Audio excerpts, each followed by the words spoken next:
If we've only bought 100 packets of sweets, 100 drinks and 100 crisps packets for our shop on the night, we can only actually sell that many on the night in our sales tab, or claim to at least.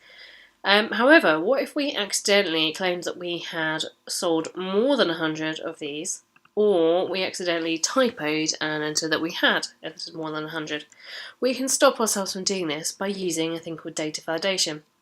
So return to your sales tab and click on the cell that says the number of sweets, the quantity of sweets that we have sold. Right click and scroll right down to the bottom of the menu and choose data validation. This window will pop up and we need to do the following changes.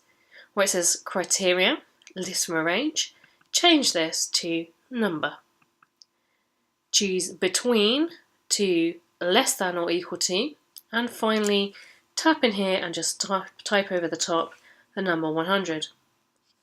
On invalid data, instead of showing a warning, choose reject the input. That way the number won't go in regardless of what someone types if it's 100, over 100.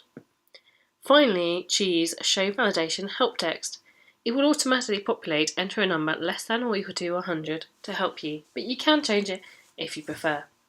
Finally, choose save. Now, it appears that nothing particularly has happened until I hover over it, and there is the little pop-up validation reminding me to enter less than 100. However, let's just put it to the test. So let's try and enter 200 packets of sweets. It says there was a problem, enter a number less than or equal to 100.